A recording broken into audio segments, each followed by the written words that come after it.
और फिर दरवाजा बंद कर दो, किवाड़ लगा दो, कपाट बंद कर दो, जिससे निकल के कभी न जावे हृदय के घर में और इनको प्रेम की कुंज में हृदय के सिंहासन पर श्री राम लक्ष्मण जानकी जी को प्रतिष्ठित कर लो।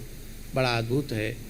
गीतावली में जो भाव गोस्वामी जी ने दिए हैं श्री राम जी के चरित्र के, वो भाव दिए हैं गीतावली में जो रामचरितमानस में नहीं कह पाए, उन भावों को गीतावली में कहा है।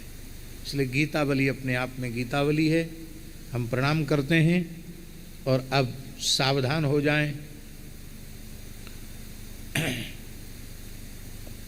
बेंगलोर वाली माता जी कहती थी कि कल हमने प्रवचन में सुना, पीछे आपके बैठी है शकुंतला माता जी, कल आपने प्रवचन में कहा, तमाम लोग अपने घर में बैठ के कथा सुन रहे हैं, तो कल आपने प्रवचन में कहा कि भाई कल जन्म है, कमर कस के आना। तो तबीयत तो इनकी ठीक नहीं थी, लेकिन बोले हमारा उत्साह इतना बढ़ गया कि हमने कहा तो कल जन्म है, कमर कस के ही चलना है। तो सब लोग ठीक से बैठे हैं कि नहीं, सावधान हैं सब लोग। अब भगवान की मंगलमयी कथा भागवत के क्रम के अनुसार आरंभ हो रही है। भगवान श्री कृष्ण का जन्म कितने बजे हुआ था? दिन में कि रात में?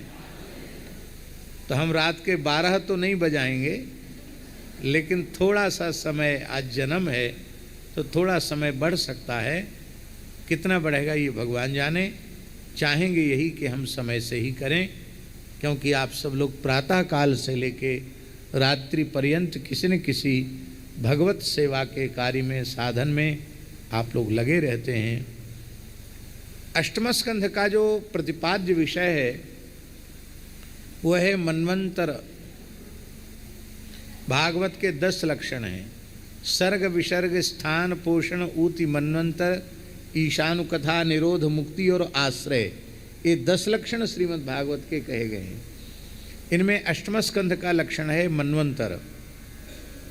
14 मनवंतरों में अवतार भगवान के होते हैं, जिसको मनवंतरावतार कहते हैं। प्रत्येक मनवंतर में भगवान का कोई न कोई अवतार होता है। उन अवतारों का श्री शुकदेव जी ने अष्टम स्कंध में निरूपण किया है। श्री राजर्षि परीक्षित ने पूछा है कि भगवान, आपने मनुवंश का वर्णन करके विस्तार पूर्वक सुनाया। इस वंश में मनु की कन्याओं के द्वारा ही मरीच आदि प्रजापतियों ने अपनी वंश परंपरा चलाई। अब आप कृपा करके स्वयंभू मनु का चरित्र तो सुना चुके हैं, इनके अतिरिक्त भी और 13 मनु हैं, तो उन मनुओं का चरित्र आप कृपा करके सुनावें। 14 मनवंतर हैं, 14 मनु हैं। तो अलग अलग भगवान की लीलाएं जिस स्वरूप में हुई हैं उसका वर्णन श्री सुखदेव जी ने किया है। कहते हैं इस कल्प में स्वयंभुव आदि 6 मनवंतर व्यतीत हो चुके हैं, और इस समय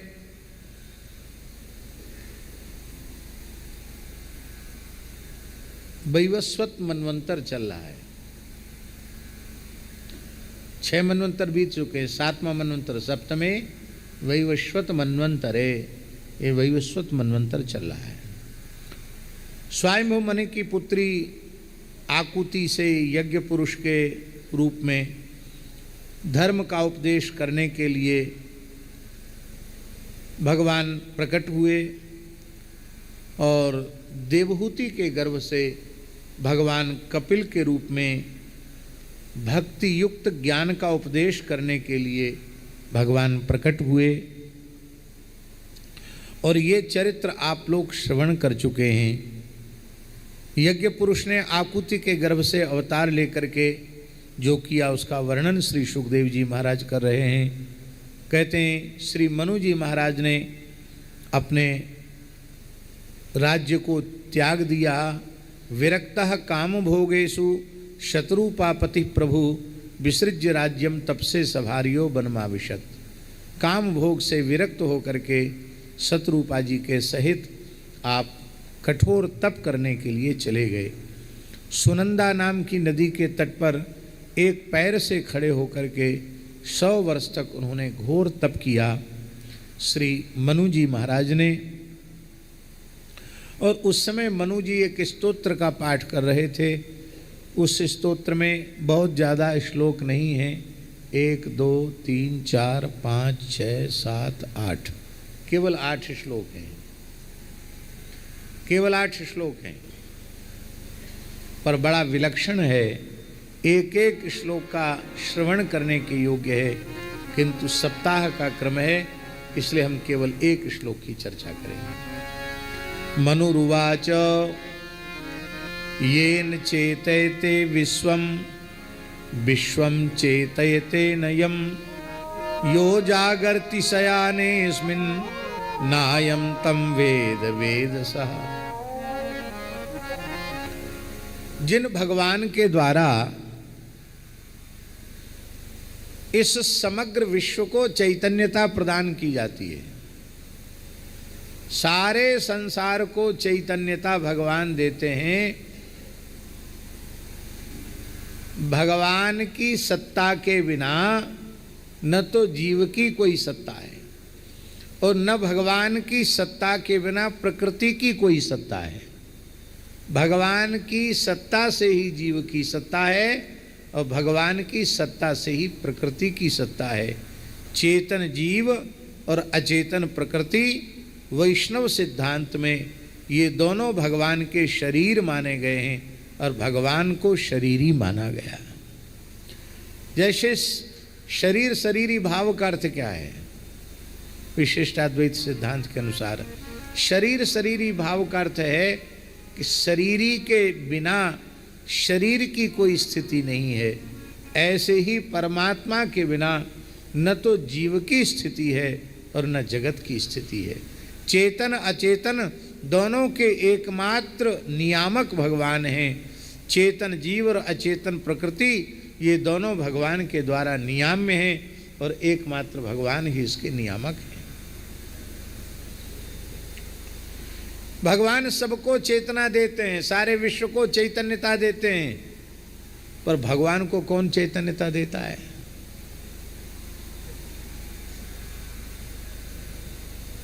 इसी को वेद में लिखा है महाराज जी, तस्य भाषा सर्वमिदं विभाति। उनकी कांति से ही सब कुछ प्रकाशित हो रहा है। सूर्य भी भगवान की कांति से चमक रहे हैं, चंद्रमा भी भगवान की कांति से चमक रहा है, नक्षत्र भी भगवान की कांति से चमक रहे हैं। ये सबको चमक देते हैं, पर इनको चमक देने वाला कोई नहीं है। ये सबको चेतना देते हैं।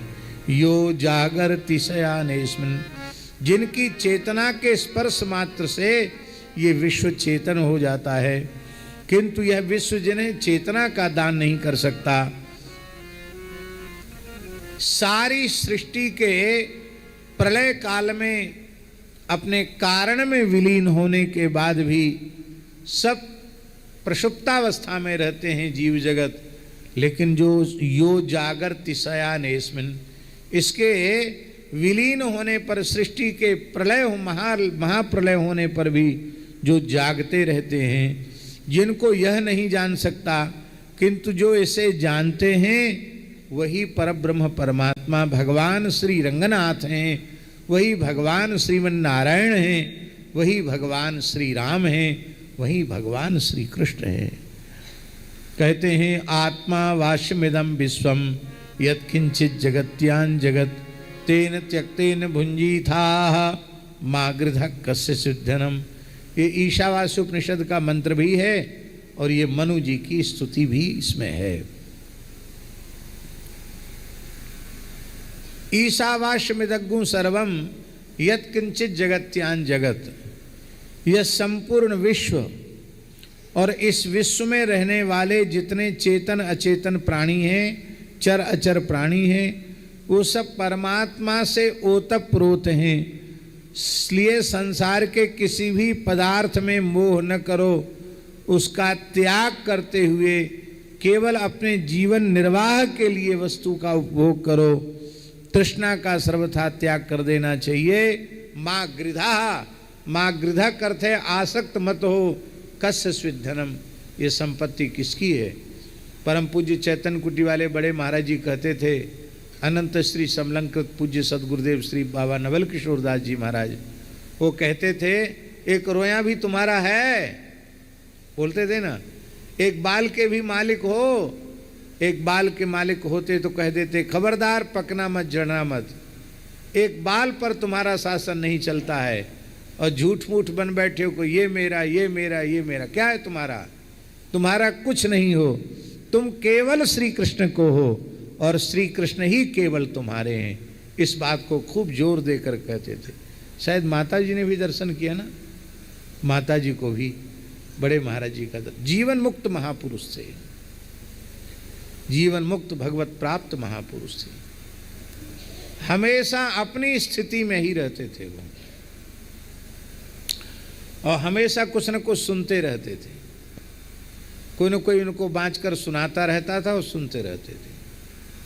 बोलो भक्तवत्सल भगवान की जय।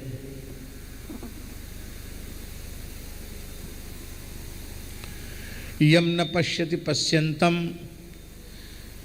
चक्षुर्यस्य न दृश्यति तम भूत निलयम देवम सुवर्ण सुपर्णमुपधावत। कहते भगवान सबके साक्षी हैं, उन्हें बुद्धि वृत्तियां नेत्र इंद्रियां आदि देख नहीं सकती हैं।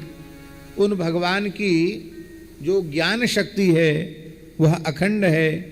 समस्त प्राणियों के हृदय में रहने वाले उन स्वयं प्रकाश परमात्मा की शरण ग्रहण करनी चाहिए।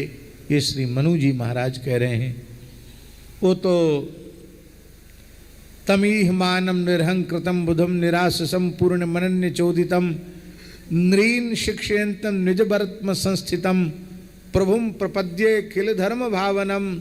समस्त धर्मों के प्रवर्तक, संपूर्ण प्राणियों के जीवन दाता जो भगवान श्रीमन नारायण हैं, मैं उनकी शरण ग्रहण करता हूँ। ये शरणागति गद्य, शरणागति पद्य है एक प्रकार से। ये 8 श्लोक मनु जी के शरणागति पद्य के रूप में है। वो शरणागति, और दैत्यों ने सोचा ये पता नहीं क्या बक रहे हैं, वो थोड़ी समझें कि वो क्या बोल रहे हैं, वो हमको क्या गाली बक रहे हैं, क्या बोल रहे हैं, क्या बड़बड़ा रहे हैं। तो वो दैत्य उनको जगधुम अभ्यद्रपन क्षुधा, भूखे असुर उनको खाने के लिए दौड़े।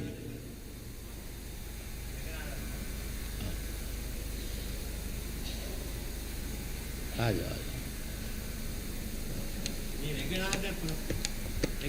हाँ हाँ, बड़ी कृपा।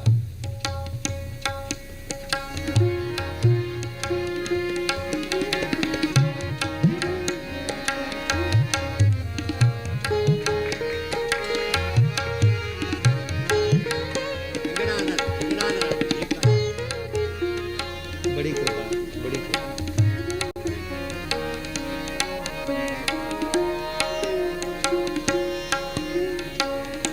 जय जय श्री रंगनाथ भगवान की।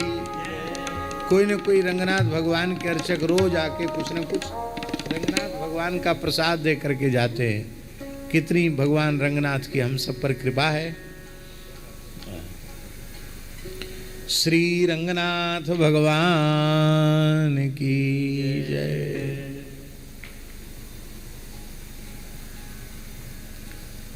यहाँ चैतन्य कुटी वाले महाराज जी, यहाँ एक बड़ी विचित्र बात है। मनु जी ने अपनी रक्षा की प्रार्थना भगवान से नहीं की। ध्यान दें, इस पूरे प्रकरण को देखने पर मनु जी ने कहीं भी भगवान से नहीं कहा कि प्रभु ये असुर मुझे खाने दौड़ रहे हैं, बचाओ, मेरी रक्षा करो।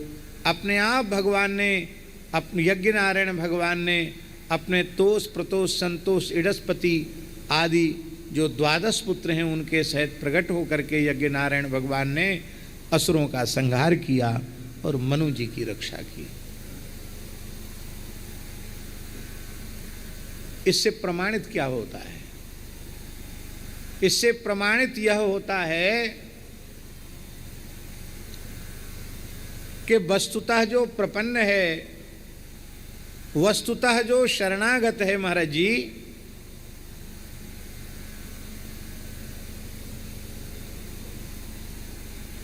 चलो भैया खींच दो उनका, कोई बात नहीं, उनको ले लेना, उनके कैमरा से आ जाओ, खड़े हो जाओ।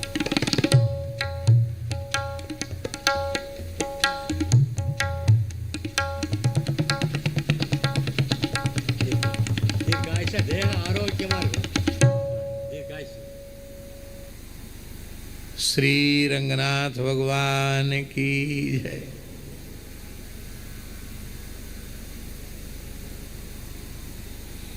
उनको लगा कि कैमरे वाले ने तो खींच लिया फोटो, हमारे कैमरे में तो नहीं आया, मोबाइल में कैसे देखेंगे। अच्छी बात है। तो राम जी, इससे हम लोगों को एक सीख लेनी चाहिए माता जी, कि यदि हमने हृदय से यह स्वीकार कर लिया है कि हम भगवान की शरण में हैं, तो फिर भगवान से रक्षा की प्रार्थना करने की भी आवश्यकता नहीं है। हम जिसकी शरण में हैं वो बचावे या बीच मझधार में छोड़े, ये उसकी जिम्मेवारी है। अब हमें अपनी ओर से अपनी रक्षा की भी प्रार्थना नहीं करनी है। ये है पूर्ण प्रपत्ति, पूर्ण शरणागति है। किसी वस्तु पदार्थ की कामना नहीं करनी, मोक्ष की भी कामना नहीं करनी, संकट आवे तो रक्षा की भी कामना नहीं करनी।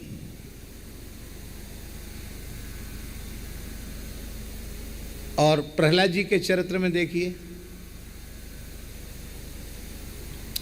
प्रहलाद जी को हिरण्यकशिपु ने मारने के कितने प्रयत्न किए। अग्नि में जलाया, हाथी से कुचलवाया, समुद्र में पत्थर पहाड़ बांध कर डुबाया, पहाड़ के ऊपर से नीचे गिराया, गरदानई रभोजनई विष पिलाया, भूखा छोड़ दिया, कोठरी में बंद कर दिया, क्या नहीं किया। लेकिन संपूर्ण प्रहलाद चरित्र को उठा करके देख लो, प्रहलाद जी ने कहीं भी त्राहिमाम पाहिमाम रक्षमाम नहीं कहा। वो केवल भगवान का स्मरण कर रहे हैं, भगवान से अपनी रक्षा की प्रार्थना भी नहीं करते हैं। और प्रहलाद जी का बाल बांका हुआ। इसलिए शरणागत को निर्भय हो जाना चाहिए। कोई व्यक्ति एक बूंद जल हाथ में लेकर, कोई धर्मनिष्ठ व्यक्ति संकल्प करता है एक बूंद हाथ हथेली पर जल लेकर के, तो संकल्प की पूर्ति के लिए अपनी संपूर्ण शक्ति लगा देता है। और भगवान ने शरणागतों को अभयदान देने का संकल्प एक बूंद जल अपनी हथेली पर लेकर नहीं किया, अगाध समुद्र को साक्षी करके भगवान ने शरणागतों को अभयदान देने की प्रतिज्ञा की है। सकृत एव प्रपन्नाय तवास्मीति च याचते अभयम सर्वभूतेभ्यो ददाम्येतद् व्रतम मम, एतद् मम व्रतम, यह मेरा व्रत है, मेरी प्रतिज्ञा है कि एक बार आकर के कोई जीव कह दे, हे नाथ, हे मेरे नाथ, मैं आपकी शरण में हूँ, मैं आपका हूँ, इतना एक बार कह दे तो मैं उसे संपूर्ण प्राणियों से अभय कर देता हूँ। माता जी, बड़ी विचित्र बात तो यह है, सबसे तो अभय कर ही दे देते हैं, स्वयं से भी अभय कर देते हैं। इसलिए तो भक्त भगवान से नहीं डरता है। अब देखो, कल हम लोग ने नृसिंह भगवान का चरित्र सुना। ब्रह्मा जी, शंकर जी सब स्तुति कर रहे हैं। नृसिंह भगवान का क्रोध शांत नहीं हुआ। लक्ष्मी जी को कहा अब जाओ, लक्ष्मी जी भी वापस लौट के चली आई। प्रहलाद जी को डर नहीं लगा।